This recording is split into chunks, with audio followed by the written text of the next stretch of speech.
17º Campo Agroacelerador Cooperja. Sonhar individualmente, realizar coletivamente. É um prazer estar aqui trazendo para você, associado, para você que nos acompanha no 17º Campo Agroacelerador da Cooperja, que em sua edição de 2021 está aqui para você inteiramente online. E nesse vídeo nós estaremos com um painel tecnológico, falando diretamente com os nossos amigos da Agrise. Chamo a tela o Gustavo Bachmann. Olá, Gustavo, tudo bem? Certo, Laura. Tranquilo aqui. Vamos falar Obrigado sobre aí pela oportunidade. drones. Isso, Gustavo. Certo. Vamos falar sobre agricultura 4.0, drones, tecnologia de aplicação em baixo volume, desafios e benefícios. Primeiramente, faça a sua apresentação, meu amigo. Obrigado, Laura. Obrigado, Cooperja, aí pela oportunidade. É uma satisfação estar podendo falar sobre esse tema que está tão em alta recentemente, e a Agrise vem praticando isso no cotidiano e estudando cada vez mais sobre o tema. Então, é muito gratificante poder compartilhar um pouco desse conhecimento com todos aí que estão acompanhando o material hoje. Primeiramente, eu gostaria de me apresentar. Sou Gustavo Bachmann, engenheiro agrônomo, responsável técnico aqui na Agrise. Também tenho formação aí em MBA em gestão de projetos e gestão do agronegócio. E, sobretudo, com o tema em questão, sou coordenador em aviação agrícola. Então, tem aí um breve histórico que pode me acompanhar na elaboração desse material e também poder compartilhar um pouco desse conhecimento com vocês. Acho que é muito benéfico, sobretudo para quem gosta de se aprofundar um pouco mais no tema e entender um pouco dos desafios e benefícios dessa tecnologia de aplicação com drones. O Gustavo Bachmann, ele é pós-graduado em MBA em gestão de projetos e MBA em gestão do agronegócio. Ele é engenheiro responsável técnico pela nossa Agrise. Mas, afinal de contas, quem é a Agrise?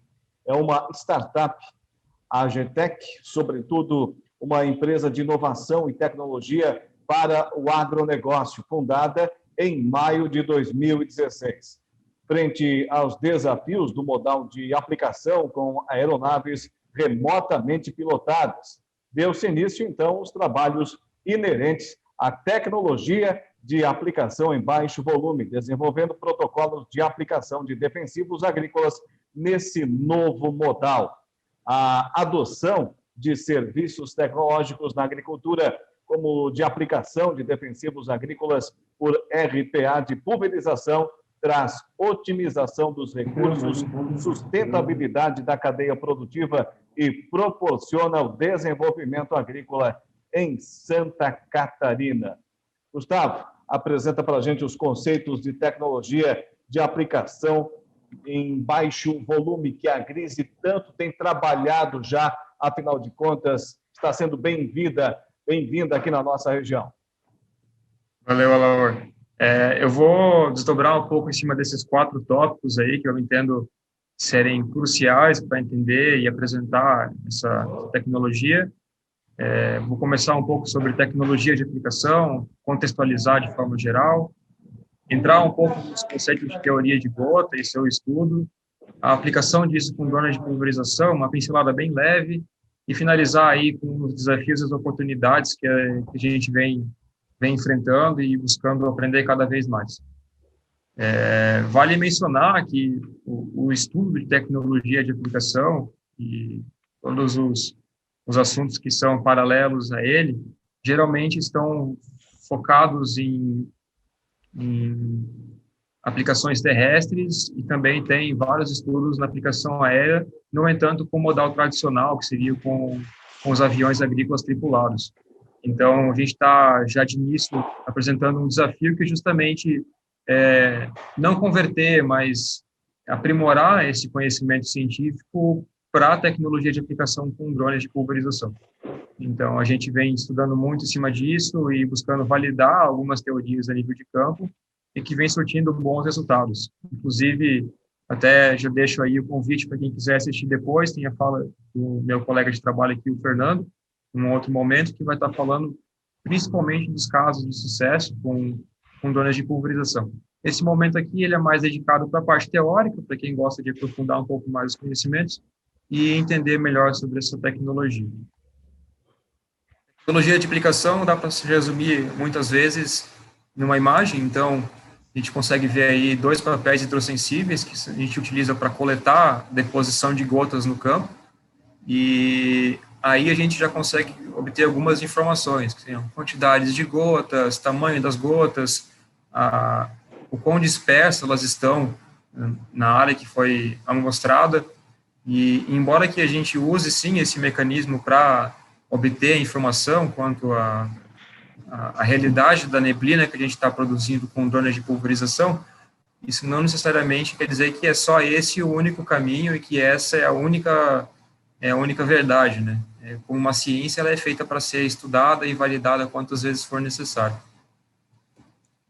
Então, uma definição que vem desse pesquisador, o Matu, é uma definição muito aplicada para a tecnologia de aplicação, que se diz que é o emprego de todos os conhecimentos científicos que proporcione a correta colocação de um produto biologicamente ativo num alvo, na quantidade necessária, de forma econômica e com o mínimo de contaminação de outras áreas.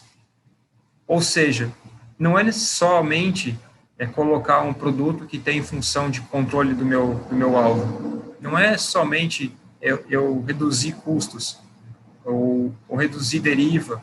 É a aplicação de todos esses conhecimentos para que eu consiga ter uma aplicação efetiva, uma aplicação que gere resultado. Então, o fato de eu estar usando um modal diferente, seja um trator, um avião, um pulverizador costal, ou um autopropelido, ou até mesmo um drone, isso não quer dizer que eu estou deixando ou utilizando mais ou menos tecnologia de aplicação. O que eu preciso saber é conhecer esses conhecimentos científicos, empregar isso de forma apropriada, independente do modal que eu estou utilizando. Já falei ali anteriormente, mas um dos enfoques da tecnologia de aplicação é conhecer o meu alvo. Então, a gente sabe que cada alvo tem a sua característica, e essa característica ela ainda depende do estágio de desenvolvimento e da cultura onde esse alvo está inserido. Como eu posso explicar isso? Por exemplo, uma lagarta da panícula ou uma lagarta do cartucho no milho, o lugar onde ela está inserida, em que época de desenvolvimento da cultura que essa lagarta está se desenvolvendo, ou até mesmo que estágio de desenvolvimento que essa lagarta está. Então, isso já é de amplo conhecimento, que não adianta eu ter um produto que ele é eficiente, que ele tem sua eficácia comprovada, se eu aplicar na época errada. Se a lagarta ela ainda não eclodiu, está em fase de ovo ainda, ou se a lagarta já passou do período de aplicação e eu não vou conseguir um controle total daquela população de lagartas. Então, não adianta eu ter apenas um produto bom e aplicar ele na área. O sucesso desse tratamento sanitário depende muito, está diretamente vinculado com a característica desse meu alvo, sobretudo aonde que esse alvo está inserido na minha cultura. E para isso, daí sim, eu posso começar a empregar esses conhecimentos de formação de neblina, de tamanho de gota, de volume de cauda, para realizar o controle efetivo do meu alvo. Então, eu já mostrei, tem os 3 principais alvos aí da agricultura: insetos, doenças e plantas daninhas. Eu já comecei agora falando sobre volume de cauda, e até o próprio tema do conversa de hoje. A gente tem vários sistemas de aplicação, classes, que vão desde o alto volume, aí, onde na aplicação aérea a gente considera por volta dos 40 litros por hectare. No entanto, na aplicação terrestre chega a passar dos 600, hoje em dia é praticamente impraticável, até o ultra baixo volume, com aplicações inferiores a 5 litros por hectare. Então, hoje no modal de pulverização com drones, a Grise busca trabalhar ali no baixo volume, que seria entre 10 a 20 litros, uma média a gente costuma trabalhar com uns 12 litros por hectare, mas sempre com o objetivo de avançar para tecnologias com baixo volume oleoso, até mesmo ultra baixo volume. Então, isso é um desafio e, ao mesmo tempo, é uma oportunidade de crescimento. é um desafio porque a Gustavo, gente sabe... se me permite... Oi, claro. Se me permite, até porque é uma característica das nossas propriedades, né? Santa Catarina, e sobretudo aqui no extremo sul catarinense, são as pequenas e médias propriedades, né? Justamente. Quando eu falo de reduzir o volume de caldo numa aplicação, a gente às vezes se preocupa, pô, vai atingir o alvo, não vai atingir. Eu sempre pulverizei com 300 litros e agora tem um jovem aí me dizer que com 10, 15 litros eu vou conseguir um resultado satisfatório. E é aí que vem o conceito. Tecnologia de aplicação é poder empregar esses conhecimentos de forma que ele proporcione um resultado eficiente. Então, o produtor que vê numa propriedade pequena, média, o uso de aplicações de baixo volume, ele se beneficia de várias formas, seja pela redução do consumo do recurso hídrico, que hoje em dia ainda não é cobrado, o governo não cobra pelo uso da água, mas que pode vir a acontecer, e também a redução dos impactos ambientais com a redução do consumo de água, mas, ao mesmo tempo, aumenta a eficiência da ferramenta, né? Então, se eu tenho a possibilidade de, na mesma área, pulverizar com metade do volume que eu trabalho hoje, consequentemente, eu vou poder conseguir começar a pulverizar quantidades maiores com a mesma quantidade de volume de produto e de água, sobretudo, né? De volume de caldo. Então, é uma ferramenta que tem que entender que, embora seja aplicável para um modal de aplicação, no caso, o drone de pulverização, pode ser que não seja compatível com outros modais. Há de se avaliar como a gente consegue inserir isso em outras ferramentas, né? A própria aplicação terrestre, ela permite aplicações em baixo volume, mas tem que se avaliar com característica de ponta, de pressão de trabalho, de velocidade de deslocamento, mas com certeza a gente pode evoluir para todos os modais de aplicação aí com aplicação em baixo volume. Muito bem. Pode prosseguir com a sua apresentação. Legal, Alor. E ainda assim, falando sobre tecnologia de aplicação, já falei dos desafios aí de conhecer o alvo, os desafios do próprio volume de calda que se aplica, tem os fatores externos que afetam diretamente as características das pulverizações, sobretudo a eficiência dessa aplicação, né? Então, a gente menciona muito, muito fortemente os fatores ambientais, principalmente vento, temperatura e umidade relativa do ar. São fatores que não são controláveis, a gente apenas monitora eles, logo, a gente precisa estar sempre atento a eles para garantir que vão estar dentro do parâmetro pré-estabelecido, das condições que a gente consideram aplicáveis a nível agronômico, porque, veja bem, de nada adianta eu estar operando uma aeronave de pulverização, um drone de pulverização, com um produto excelente, renomado no mercado, com um alvo de fácil atingimento, uma neblina boa, se o vento não é favorável e joga a minha neblina para fora, ou se a umidade e a temperatura não estão favoráveis, com temperatura muito alta, umidade muito baixa, e acaba evaporando a minha gota e eu não consigo que ela não atinge o alvo, ou ela atinge e evapora antes mesmo do meu alvo acabar absorvendo esse produto, né?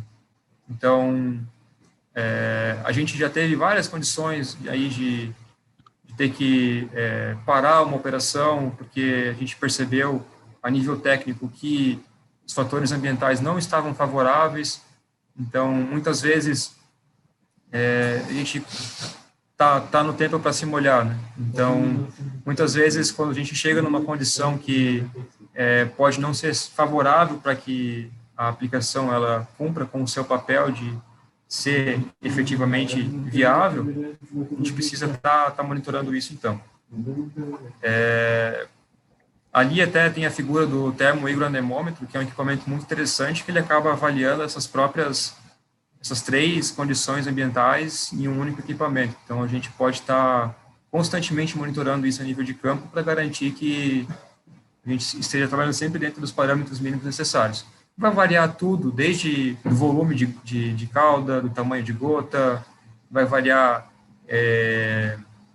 o produto que a gente está usando como base, se é um produto oleoso, se é água, ou até mesmo a realidade da cultura, a gente trabalhando numa cultura de porte alto, de porte baixo, tudo isso pode mudar e definir quais seriam os fatores ambientais, as condições máximas e mínimas para estar trabalhando dentro dessa pulverização. Agora, entrando um pouco mais no conceito de teoria de gota, a gente tem várias formas de conhecer essas gotas e como é que elas trabalham no ambiente. Então, existem diversos parâmetros que a gente pode estar avaliando. Aqui tem linkado, falei do volume de líquido, falei um pouco sobre as gotas, densidade de gotas, mas eu quero dar enfoque aqui principal em 3 parâmetros básicos, que são o diâmetro mediano volumétrico, a amplitude relativa das gotas e a densidade de gotas. Quanto ao diâmetro mediano volumétrico, veja bem, é um conceito bem teórico, então pode haver um pouco de dificuldade na hora de entender ele. Eu mesmo sempre enfrento desafios em tentar explicar um pouco sobre esse conceito, mas se surgir alguma dúvida, eu sempre vou estar à disposição aí para quem quiser me consultar após o evento para entender melhor. A GRIS está sempre de portas abertas. O diâmetro mediano volumétrico nada mais é do que eu pegar um volume total e dividir ele no meio pelo tamanho das gotas. Então, aqui eu tenho uma imagem do CBB, Centro Brasileiro de Bioaeronáutica, que representa ali um espectro de 17 gotas, de tamanhos diferentes, onde a gota número 15 representa a metade do volume, ou seja, as gotas da metade do volume para um lado, soma-se o volume com as gotas pequenas, e do diâmetro 15 para o outro lado, é a metade do volume das gotas maiores. Como é que eu posso representar isso de outra forma? Uma gota de 300 micrômetros, que é uma unidade de medida de diâmetro de gota, de circunferência, ela tem o mesmo volume do que 8 gotas de 150. Então, embora eu esteja fracionando pela metade o diâmetro da gota, é 8 vezes o volume. Então, quanto menor o tamanho da minha gota, maior vai ser a área que eu vou estar cobrindo, porque eu tenho o mesmo volume numa quantidade maior de gotas. E é isso que me permite poder trabalhar com volumes menores, no entanto, atingindo uma cobertura excelente. Hoje, nas pulverizações, a gente tem aí uma média de tamanho de gota entre 100 a, no máximo, 150 micrômetros, o que nos permite ter uma grande dispersão dessas gotas e ter uma cobertura maior com um menor volume de calda sendo aplicado. Até ali, para explicar melhor, de forma mais didática, é como se um melão tivesse 20 vezes um tamanho maior do que uma uva no diâmetro, no entanto, é 8.000 vezes maior no volume. É um conceito bem teórico, mas que na prática a gente consegue ver sendo aplicado quando a GRIS pulveriza com fedorna de pulverização 10 litros por hectare e consegue uma eficiência de controle superior a quem está aplicando 200 litros por hectare. Gustavo, se me permite, isso demonstra e muito a agricultura de precisão praticada pela GRIS, né? É exatamente isso aí. Não é magia, é simplesmente um conceito teórico aplicado na prática. Então, tem muito estudo por trás, tem pesquisa, tem aprendizado, tem bastante pé na lama para conseguir validar essa informação, e até hoje a gente, como eu mencionei lá, trabalhando 10, 15 litros por hectare, quanto menor o volume que a gente conseguir trabalhar, garantindo sempre a eficiência de controle, melhor para nós, melhor para o agricultor, melhor para toda a sociedade como um todo. E aqui é até uma relação do tamanho da gota com o comportamento dela no penetramento das plantas. Que daí vem o desafio que já começa a cruzar com as questões ambientais, né? Gotas que têm um diâmetro menor que 100 micrômetros, por serem muito leves, elas tendem a serem levadas pelo vento. Gotas que estão ali entre 100 e 300 micrômetros, ela tem peso suficiente para penetrarem no dossel da planta e atingirem, inclusive, até os terços mais inferiores. Gotas maiores que 300 micrômetros, que são gotas razoavelmente grandes, elas ou vão escorrer na planta, provocando a famosa endoderiva, que é a deriva dentro da área de aplicação, ou elas, inclusive, podem respingar para fora da área de aplicação. Então, começa a haver essa inter-relação entre o que seria uma gota ideal e a realidade que a gente enfrenta no campo. Porque, ao mesmo tempo, vai pensar assim, bom, se eu consigo uma gota mais fina cobrir uma área maior, eu vou trabalhar com a menor gota possível. E o pensamento não está errado. Mas, ao mesmo tempo, você tem que saber que você vai enfrentar evaporação, que você vai enfrentar vento, que pode levar essa gota mais fina para longe da tua área de aplicação, que você vai enfrentar uma gota que não chega a atingir o alvo, que ela evaporou ou não permaneceu o tempo em contato suficiente com o alvo para fazer efeito. E quando você fala de uma gota muito grossa, você pode estar acabando desperdiçando o produto. Então, começa a ter essa inter-relação com outros parâmetros aí que são avaliados. Já começa a falar, inclusive, aí sobre amplitude relativa, que é um outro parâmetro interessante de avaliar na teoria da gota. A amplitude relativa, ela vai medir a uniformidade do espectro de gotas. O melhor sistema de aplicação, ele não garante um espectro 100% homogêneo. Se eu quero uma gota de 100 micrômetros, por mais que eu tenha um sistema completamente calibrado, equipamento com bicos novos, ainda assim eu vou ter alguma variação do tamanho da gota, porque é inerente às condições ambientais, é inerente ao sistema, a cauda que eu estou utilizando, se ela é mais ou menos viscosa. Então, todas as aplicações, independente do modal que eu estou utilizando, seja drone, trator, o avião tradicional, o espectro de gotas ele vai ter diferença.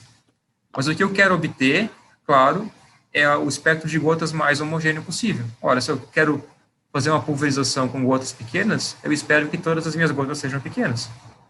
Quanto mais homogêneo é o meu espectro de gotas, menor a minha amplitude relativa.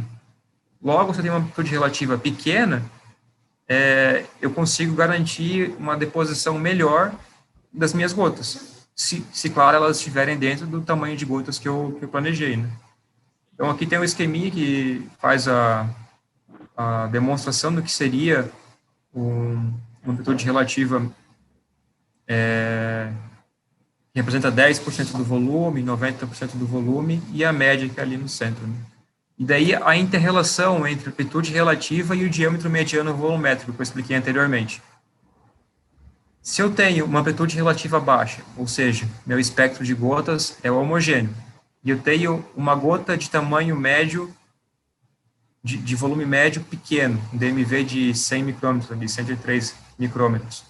Logo, se eu ter essa característica de neblina de pulverização, eu vou conseguir encontrar muitas gotas sendo depositadas lá no bacheiro, no terço inferior da planta. A gente conseguiu obter esse resultado semelhante a isso com a cultura da soja, aplicação aí de 10, 15 litros por hectare de fungicida, e é satisfatório conseguir chegar nesse resultado. Agora, quando tu trabalha com uma gota um pouco mais grossa, tu já vê que as gotas maiores, elas acabam se acumulando ali no terço superior da planta. O exemplo aqui, ele demonstra uma coleta de 85 gotas ali no terço superior, e as poucas gotas pequenas que existem, porque tem uma amplitude relativa muito grande, uma mistura muito heterogênea de gotas, pouquíssimas vão chegar ali no terço inferior do dossel da planta. Então, isso mostra que a gente precisa estar sempre atento a essas características de deposição para que a gente consiga efetivamente entregar uma aplicação de eficiência.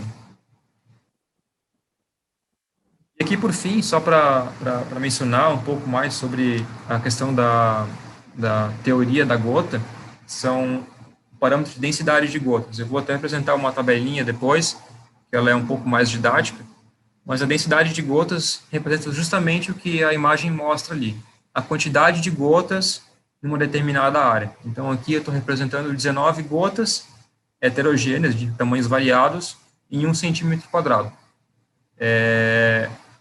A eficiência biológica, ela também está atrelada a isso. Uma vez que, quanto maior a minha área coberta com gotas, maior a minha chance de uma eficiência biológica. Então, eu preciso garantir que eu vou estar atingindo a maior área possível do meu alvo, quer seja ele uma planta daninha, um fungo ou um inseto, para que eu tenha uma oportunização maior de que aquele produto que atinja realmente o alvo e que ele realmente venha efetuar o controle necessário. Esse aqui eu deixei de brinde, mas a gente sempre fala sobre, a gente sempre ouve no campo, mas o drone ele realmente cobre a área total, ele não deixa faixa para trás. Tem seus desafios, a gente vem enfrentando algumas realidades, sobretudo em borda, mas o estudo da teoria da gota também nos oportuniza em aprender um pouco sobre a questão de sobreposição de faixas. Então, essa é uma didática que a gente vem aprendendo, que seria a relação da faixa real e da faixa efetiva de pulverização. A faixa real é onde o drone depositou gota. Seja, se eu fiz uma faixa de 4 metros de pulverização e tem gotas em 4,5 metros, logo a faixa real é 4,5 metros. Mas a quantidade de gotas que caiu lá na ponta, aquele meio metro a mais, é o suficiente para ter um controle biológico satisfatório, para realmente controlar o meu alvo? Isso vai depender se a sobreposição dessas duas faixas somou a quantidade de gotas o suficiente para que eu tenha uma faixa efetiva, que é onde eu tenho a quantidade de gotas sempre necessária para ter uma alta eficiência biológica. Seria a tabelinha que eu estava querendo mencionar para vocês.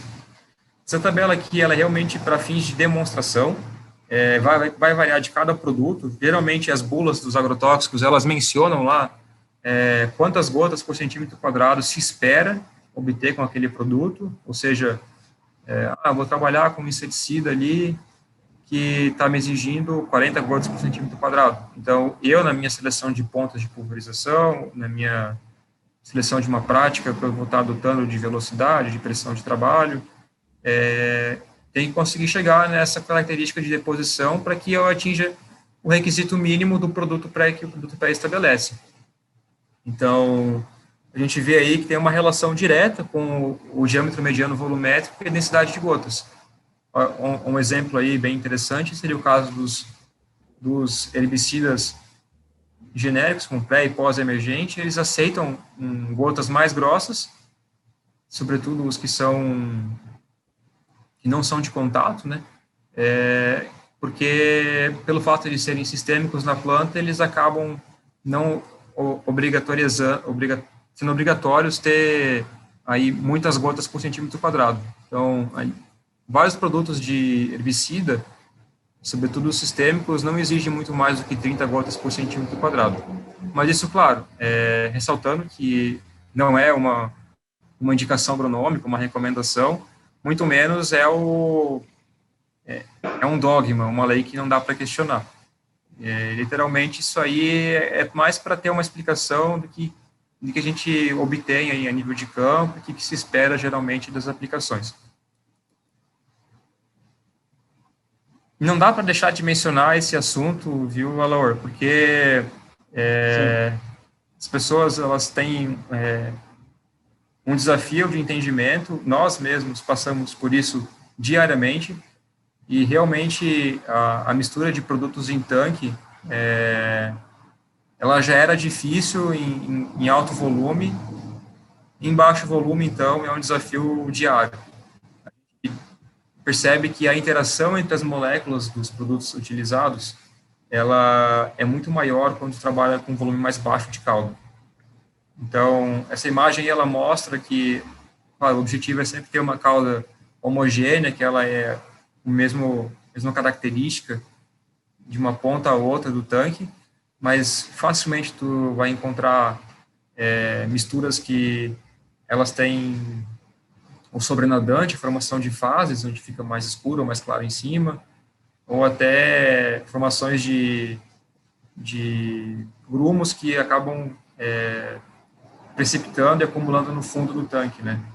Então, para a aplicação com drones, a gente vem enfrentando um desafio, que seria justamente essa questão das misturas de produtos em tanque, e a gente já validou várias misturas. Nessa última safra, a gente percebeu que não dá para deixar a sorte, existe sim uma sequência de preparo de calda, mas a gente percebeu que alguns produtos em especial, eles precisam de uma atenção singular, ou seja, eles podem se comportar bem sozinhos ou até com um ou dois produtos, mas às vezes com um produto similar ele já não se comporta tão bem, ele começa a querer quase que coalhar como um queijo, assim, então é uma realidade que o produtor enfrenta, a gente também enfrenta, é um desafio e ao mesmo tempo acaba sendo uma oportunidade, porque a gente desenvolve um conhecimento técnico sobre isso e cria essa musculatura, esse aprendizado que a gente pode ir passando para as operações seguintes, né? E aqui vem a imagem para ilustrar uma realidade aí de um filtro que a gente tem na nossa operação, que realmente ele acabou entupindo por questões de realidade de mistura, eram 3 produtos, se eu não me engano, 2 produtos em pó e um produto oleoso, e o Tico e Teco não bateu, eles simplesmente não gostaram de serem misturados juntos, e depois eu, conversando com meu colega, descobri que a falha foi minha, né? Na hora de fazer a mistura, eu misturei os produtos na sequência errada, e acabou formando esse aglomero de produto, mas felizmente eu consegui salvar a cauda ali na operação e a operação ocorreu de forma natural, assim.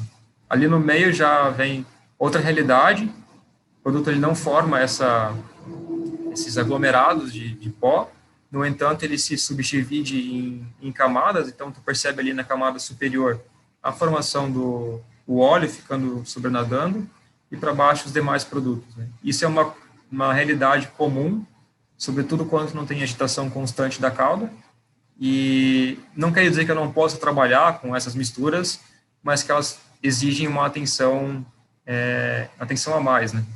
O que a gente sempre espera vai ser da figura aí da luva azul, que seria justamente uma cauda homogênea, que todos os produtos estão misturados em todo o volume da cauda, né?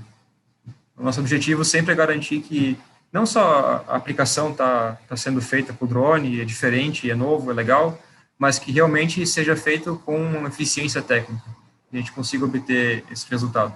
E para isso a gente passa por muita validação, muito aprendizado, até mesmo conversando com os produtores que a gente vai trabalhando, a gente aprende muito também com isso, e eu acho que é valiosíssimo esse conhecimento.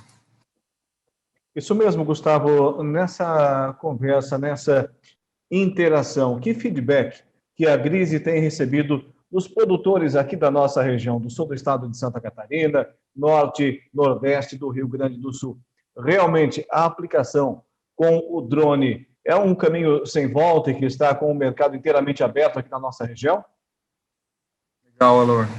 Então, a maioria dos nossos clientes dessa safra são basicamente pessoas que já contrataram nosso serviço na safra anterior e estão repetindo o serviço e cada vez em áreas maiores. Então, para nós isso é uma satisfação, porque demonstra que o serviço ele realmente entregou o valor que a gente estava disposto a entregar, que os produtores estão percebendo esse valor. E os feedbacks sempre vêm sendo, poxa, como vocês aprimoraram de um ano para o outro, dá para perceber que vocês estão muito mais profissionais na entrega do resultado, na entrega da pulverização, mas ao mesmo tempo a gente tem aprendizados, então a gente passou por algumas condições onde, em relação ao equipamento, característica ambiental, a gente talvez não entregou o que estava sendo de expectativa, mas é muito pontual e eu acredito que é sempre uma oportunidade de melhoria. Então, a gente vem aprendendo muito com os insucessos e celebrando muitos os sucessos. Então, tem realidades aí de aplicação com soja, que a gente fez no ano passado e está repetindo esse ano de novo. A gente fez algumas aplicações no milho, que estão gerando excelentes resultados. E na cultura do arroz, aí na região sul, realmente é gratificante poder perceber que quem contratou no último ano está contratando de novo.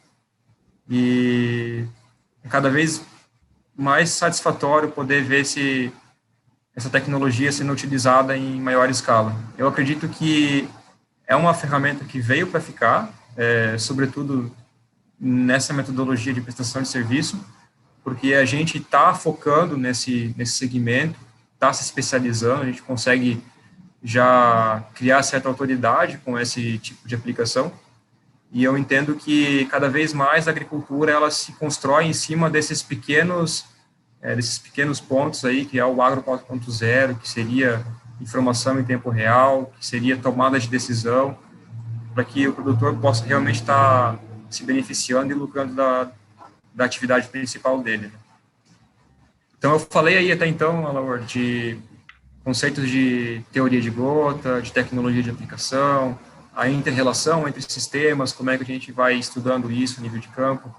É desafiador, mas é muito oportuno poder aprender sobre isso.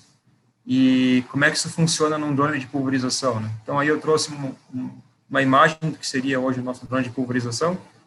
E, por ser um drone com um uso específico para pulverizar, eu consigo elencar alguns tópicos, sistemas, que são componentes do sistema de pulverização de um drone. Então, não vai diferir muito de um trator, que também tem o tanque, a bomba e a ponta de pulverização.